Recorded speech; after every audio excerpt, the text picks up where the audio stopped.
Henry Watson, a former fugitive slave, recounts in his narrative, "There are men who do nothing else but hunt fugitive slaves with hounds that are so well trained that they do, as they advertise, take slaves without scarring them enough to injure their value." But did you hear that last bit?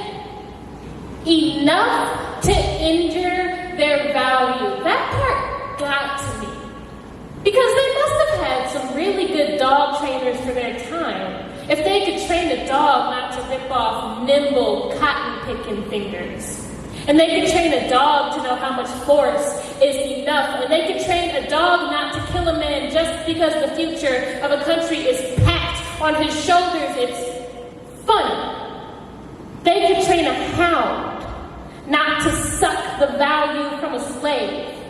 Yet we can't stop a man in uniform from pressing their knee into throats, punching the beauty out of faces, firing bullets in the craniums in front of small children, and basically destroying any speck of value that could be left in the bodies of the young, emancipated, citizenship-wielding, equal, and desegregated Black lives that matter just as much as the white or the blue. I guess we've stopped training our hounds.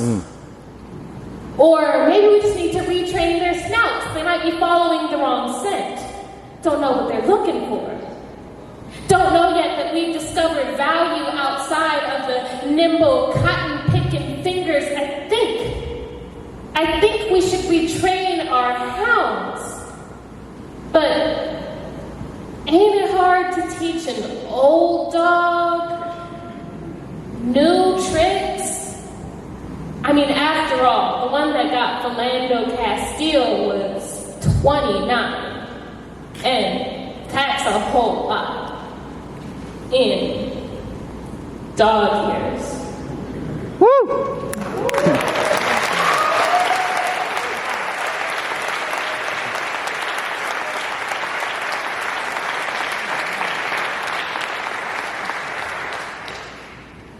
Real quick, I'm not supposed to take up a whole lot of time, but my dad's birthday is tomorrow. He's gonna be 50.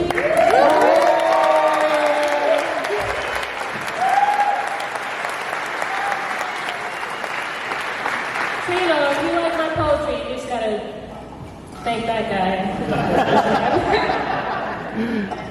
But I write about the ways that the moments in history connect to right now often. I kind of notice how these things kind of cycle through often. For me, another way to put that really is history repeats itself like water, and water repeats itself like history.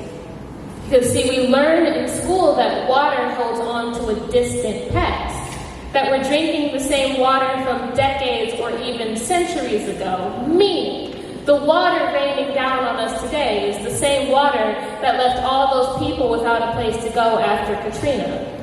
The same water in the rivers the Underground Railroad followed to freedom. The same water in the rivers the Negro speaks of. The same water we wash our curls in.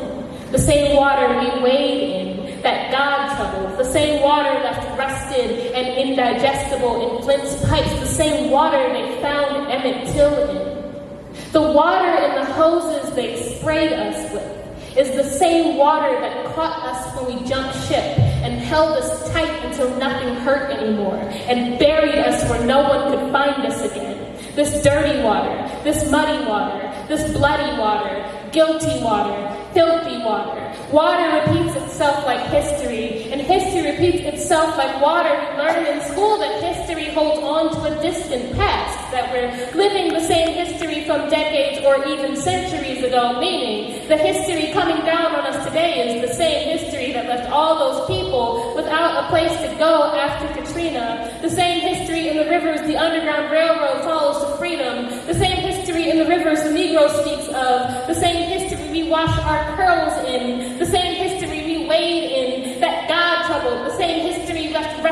and indigestible in Flint's pipes, the same history they found Emmett Till in, the history in the hoses they sprayed us with, is the same history that caught us when we jumped ship and held us tight until nothing hurt anymore and buried us where no one could find us again. This dirty history, this muddy history, this bloody history, guilty history, filthy history. History repeats itself like water, and water repeats itself like history. Thank you.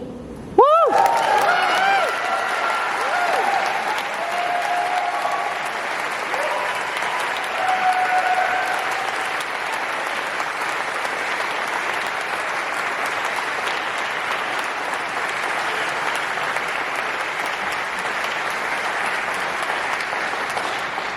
I always say like, okay, this is my last poem, and then I do one more poem, and then it's like really short, so it's okay, because like it's overtime, but it's okay, because it's really short, but nobody loves it. Keith did it earlier, because I told him to. He's seen me do this a million times. It's my fault. I set this up. There have been a lot of different theories on how the world is going to end because of some man-made catastrophe, like nukes, or climate change, or coronavirus, but personally I don't like the sound of those. I think they're all just a little too cliche. I think if I had to write the end of the world, I'd have a curious black child running their thumb across the horizon until they found the edge of a smooth strip of tape. And they'd start scraping at it with their nail until it peeled away. And there'd be nothing holding the sky to the earth anymore. And the world would just peel back like the top of a convertible. No flames, no sickness, nothing nefarious, just everything collapsing into our baby's hands. Raja!